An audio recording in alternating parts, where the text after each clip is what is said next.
Hey guys, welcome to the Positive Impact Racing YouTube channel. I'm here with this young gentleman, Johnny Vance.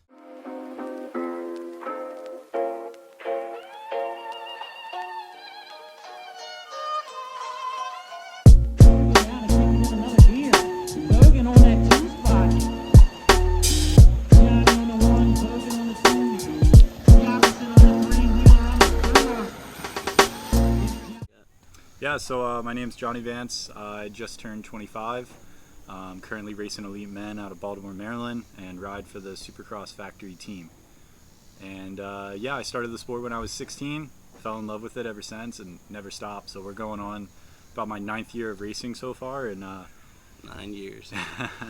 yeah, so everything happened pretty quick, but you know, I love what I do, and I'm always excited to wake up in the morning and do it. So, how was your amateur career, man? Amateur career was a little bit crazy, you know, because I started so late. You know, I kind of started right where most people peak in amateur, you know, with basically me being 16 novice. You know, I was pretty much racing all the 16 experts at the time. So, but I think it was good for me though. It kind of accelerated the whole process and forced me to like push to a harder level. Like those novice wins were so hard because I had to get them against experts. Same thing with intermediates. So, yeah, amateur was a little bit crazy, and then by the time I turned expert, I was right in the 17-20, which was, or rather 17-18 at the time. Then they changed it to 17-20. But yeah, one of the most stacked amateur classes, and that was my first time racing nationals, was like against those guys. But yeah, I think towards the end I started to get things figured out. 21-25, we had a pretty good run. Was going for nag plates, going for nag one and all that stuff. So I'd say I had 2 years of amateur where I was like up there in the nag points, like title chase and all that stuff. Man, I remember when you were in 21-25, dude, ripping. Yeah. YouTube video after YouTube video. I think I seen Egg Harbor Township. They popped up on the memories on Facebook. I was like, man, that's Johnny. Yeah, that was a good race. That was a lot of fun. Man. So what made you go pro? What was your motivation behind that?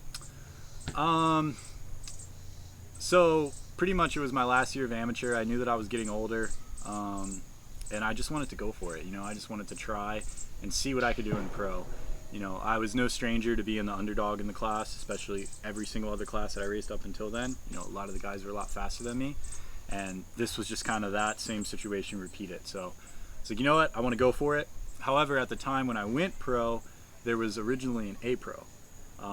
So I got my pro card after Grands 2019. So that was my last amateur Grands.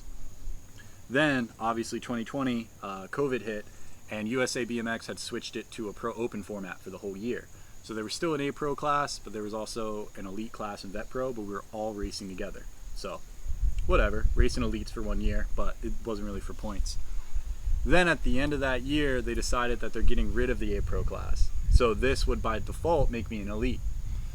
So they were allowing people to reclass, but I had thought about it. I'm like, man, I already did a full year in pro. Like, I feel good, and I want to be elite anyways. So I just decided to stick with it. So honestly, the decision for pro was kind of made for me. But really, there was no like exact moment or anything like that. I just kind of felt like it was time.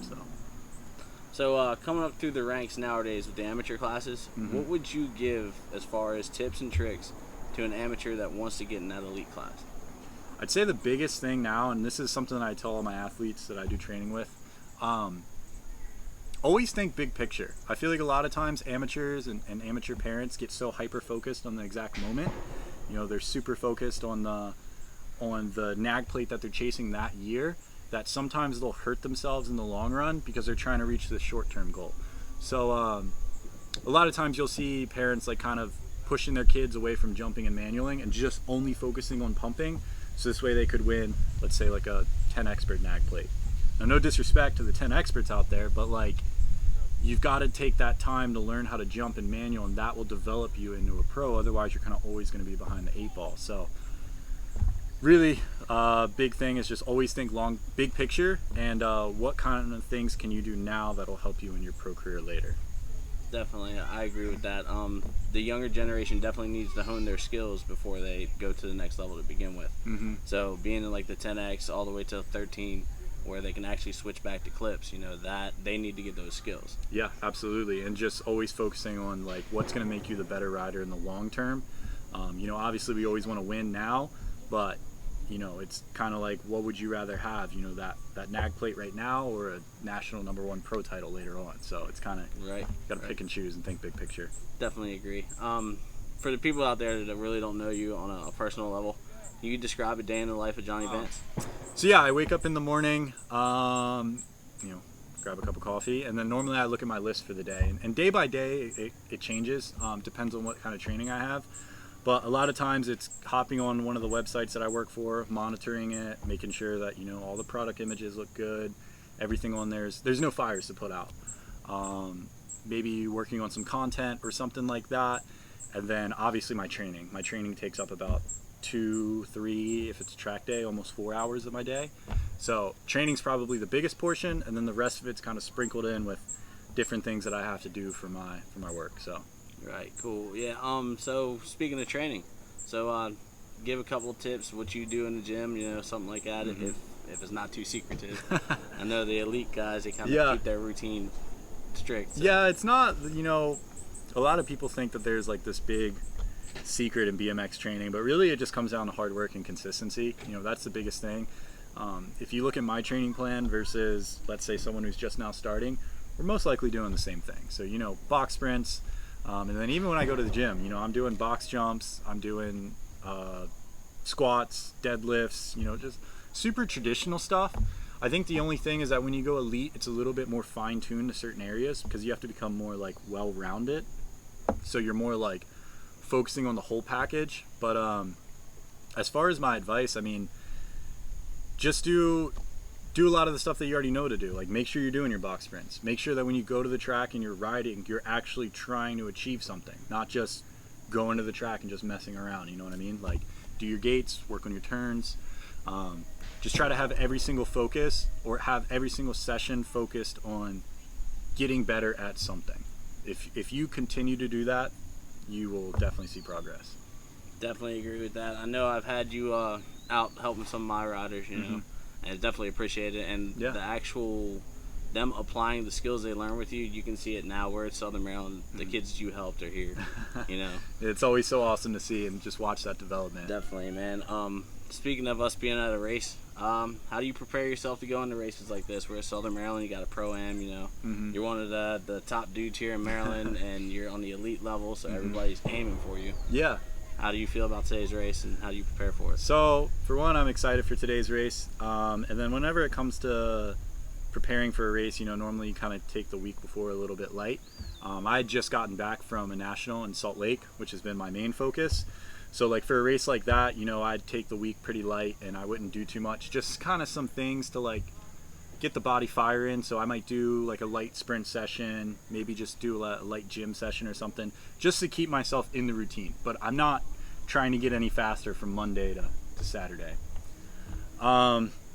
As for a race like this, yeah, I mean, pretty much my focus going in is always myself. You know, no matter who I'm racing, I'm always worried about, well, not worried, but I'm always focusing on myself and making sure that, you know, I'm hitting all my marks around the track and that, you know, I'm comfortable with the gate, comfortable with the track. You know, you really start to get into trouble whenever you start worrying too much about other people and who you're racing for the day. So, yeah, pretty much whether it's this race or it's the Grams or wherever, you know, I'm just always doing my best to focus on myself. Yeah, I agree with that. When I tell my kids on my team riders, I look at them like, just go look at the moto sheet, grab what gates you're in, what moto it is, and don't focus on anything else, just yourself. Yeah, absolutely. Yeah, heck yeah. And like I said, you've worked with a bunch of my kids, so you know how it goes. That's how you got to do it. Future goals, man. You're elite. Where are you going from here? Yeah, well, we checked off one big one this past weekend, making my first elite main event, so I was super stoked about that one. But, I mean, obviously the goal is to win. You know, to win that first elite race would be unreal, especially for me being my own coach and trainer too. You know, it will kind of feel like, you know, I kind of did it all on my own, which would be awesome. But yeah, try to eventually win a race, and then honestly just continue to get better. You know, I feel like every year I'm trying to build more and more and more. So my goals for each race weekend are just kind of kind of jumping up one step and then always leaving the race weekend healthy if I can control that. But yeah, those are my main goals as of right now. I watched that main event, man. Congratulations, that was a stacked class. Thank you. You're out in Salt Lake City, you nuts. So what's on the playlist for Johnny Vance? What is he listening to on his way to the moto shoot? Man, I'm listening to all kinds of different stuff. It kind of changes, you know. Sometimes with modern hip hop, I like some of the artists that they drop, and you know, maybe I'm getting older now, but I haven't really liked too much that's been coming out. So honestly, 90s hip hop has been in the rotation pretty heavy lately. But yeah, pretty much hip hop's like my go-to when I'm getting ready to go to the races, and it'll kind of change in between. But yeah, for the most part, that's what I'm going towards. Heck yeah, man. So definitely appreciate your time today. Yeah, absolutely. Any shout outs or anything you want to make? Well, I mean, obviously, big shout out to Supercross BMX, Fly Racing, and Speedline for supporting me and making sure that I have everything that I have. Big thank you to my grandparents for allowing me to continue to chase my dream, and you know, also supporting me. You know, my mom and dad for getting me into the sport and kind of showing me what I could do. And yeah, that's about everybody. But thank you for having me too. For sure, man. It was easy. Man, I had to send you a message and be like, hey, I'm building this channel. Yeah, Can I get an interview, you know? Yeah, absolutely. I definitely appreciate you taking your time out because I know busy schedule that you have, dude.